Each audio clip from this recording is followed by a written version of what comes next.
Hi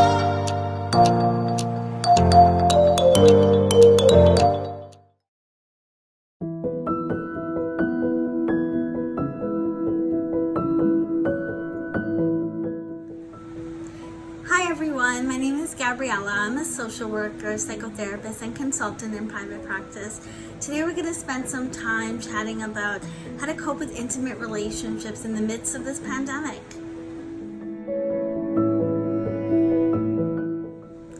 We aren't really sure yet the long-term impact COVID-19 is going to have on our mental health and how it's going to affect relationships.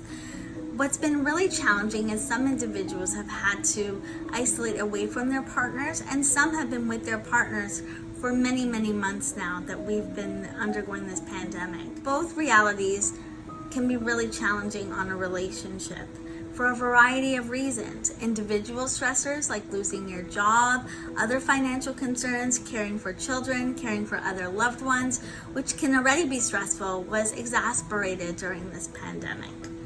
And we aren't able to utilize the coping strategies that maybe we were able to use pre-pandemic. For example, going to the gym, hanging out with friends, participating in hobbies, accessing community resources. These things were all shut down.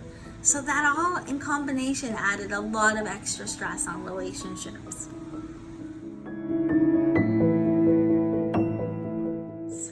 Finding balance is always everyone's goal in a relationship and individually during COVID-19.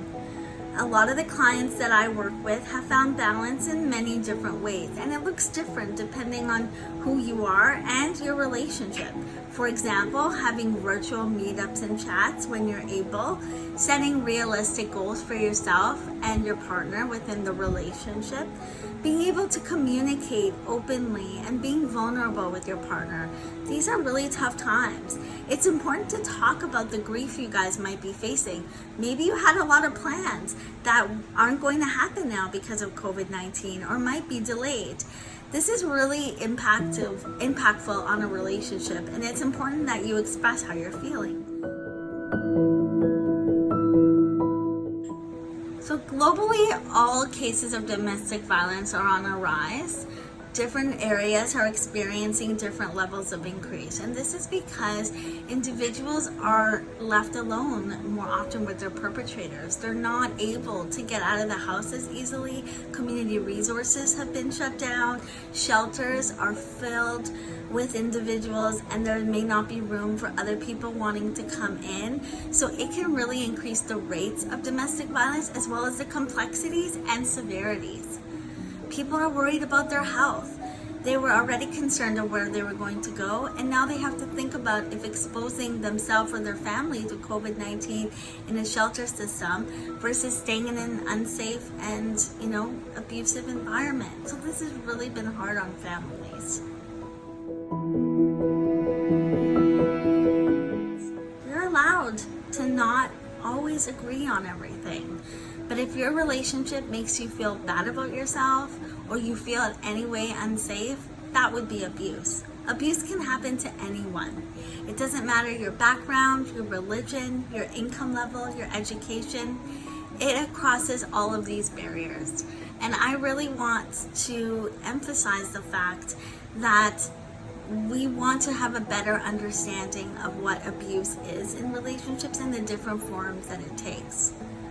Something to also think about is what we would call the cycle of violence, also known as the cycle of abuse. The first stage in that is tension building, where there is, maybe some comments here and there. The individual feels like they have to walk on eggshells with their partner. They can't really do anything right.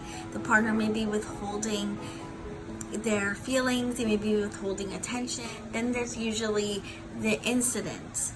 And at this incident, that can be physical, it can be emotional abuse, it can be verbal abuse, and this incident can make the individual who's being abused feel terrible about themselves, like it's their fault. There's a lot of manipulation involved in any kind of abuse, and having power over that other person.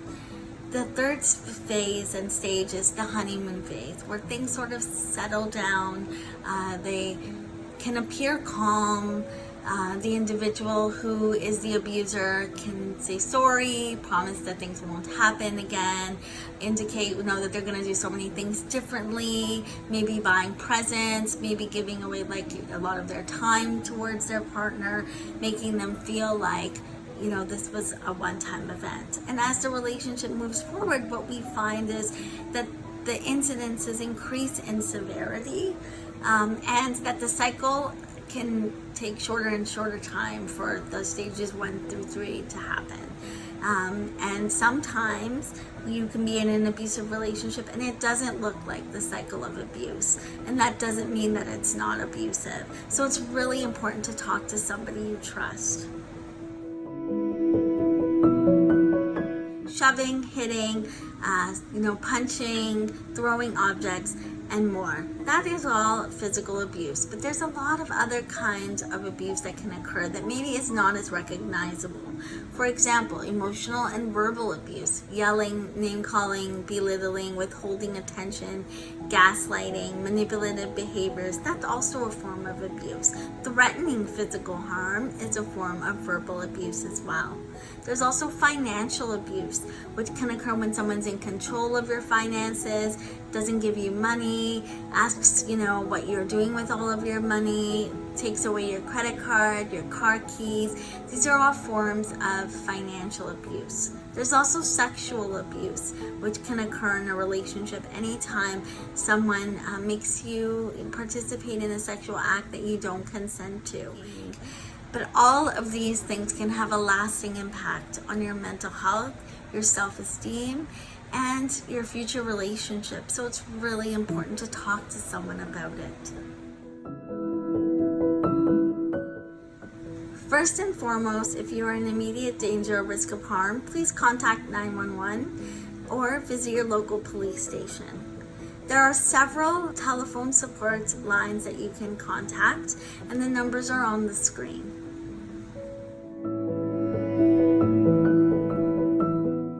So the Signal for Help was launched by the Canadian Women's Foundation in response to COVID-19. A lot of individuals have been spending a lot of time virtually connecting with maybe friends, and it was a way to alert somebody if you needed help without leaving any kind of tracing. And it's an easy signal you can do with your hand, and it's something that if somebody else on the other side of the screen saw, they would know that maybe you needed some support and help, and they would know not to say anything that would alert maybe perhaps a partner that's behind you. Thank you for watching Coping with Intimate Relationships During COVID-19.